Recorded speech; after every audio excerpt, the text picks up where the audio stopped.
we started with a horseshoe section on the top, working from the recession area to the back of the crown, and we're going to go underneath now and cut this whole area shorter. I'm starting on the sides, and I'm going to work with horizontal sections just from the back of the ear forward. We're going to comb this hair straight up and straight out from the head, and we're going to cut it blunt. The reason I'm using horizontal sections is to keep it very, very strong, keep a strong line here, and to get a little bit of a length increase as we work down towards the bottom. So all of this hair is going to get combed up to the section, and then we're cutting it blunt.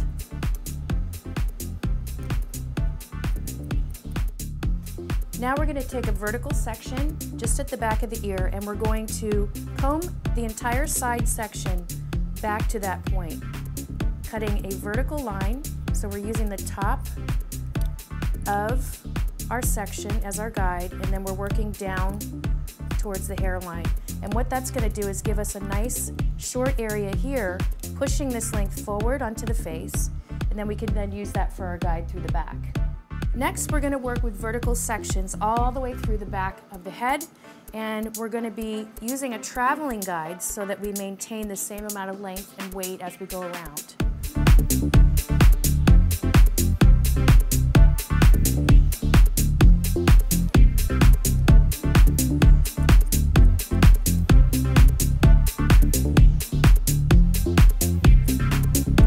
When I get to the hairline and the nape area, what I'm going to do is just angle my fingers out slightly so that we keep that length and that softness around the perimeter, and that way we have a little bit of play, a little bit of freedom when we go back in. As we work around the back corner of the head, we want this length to stay a little bit heavier in here, so what I'm going to do is over direct this to the last section that I cut so that we start to build up a little bit of length and weight as we go.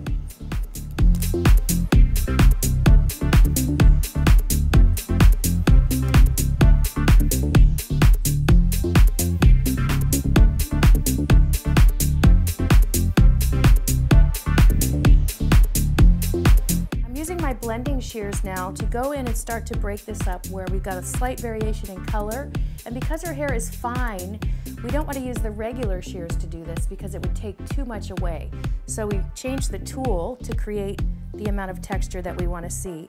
And I'm just going to go in two different ways. One with the straight blade and just carving through and just keep those blades moving. That's one way we can do it. And then we can also pick up a piece and just work through it from above like this. And that'll make the whole thing sit closer to the head, have a nice texture of the fingers running through it.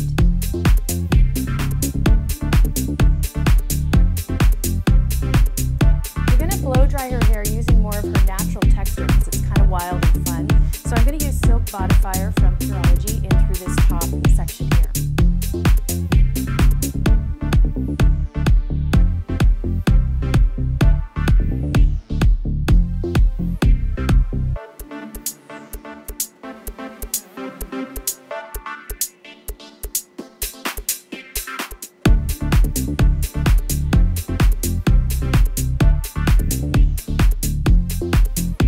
For another look with this haircut, we blow dried it just with a Denman brush, getting the roots going forward.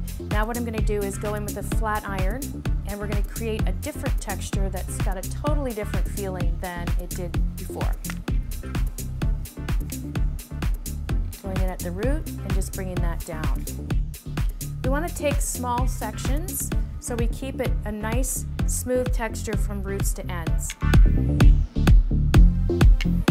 Now that it's smoothed out with a flat iron, we're going to take a little bit of density definer from CARI, place it in my hand, and then I'm just going to rub it together this way, and we're going to work it through.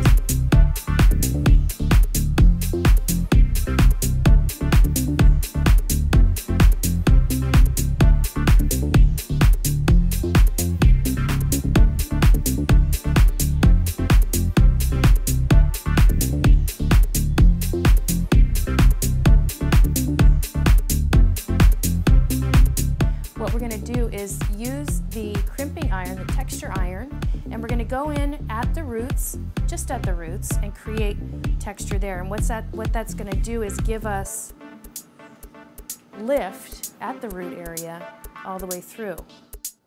So we have our crimped roots going on, which gives us lots of volume. What we're going to do now is braid the top into a 3-strand French braid. So we're starting with three sections. We're going to go left over center and then right over center. And we're going to keep those sections a little bit tighter and closer to her head for now.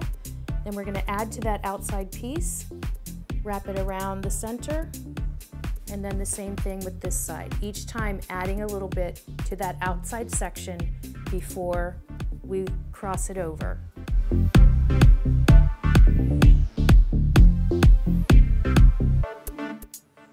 So now we're at the back and we've run out of hair. So what we're going to do is take this hair and just twist it so we get all those ends wrapped in there. And I'm just going to hold it down, place a bobby pin inside and push it up through the braid so we don't see it.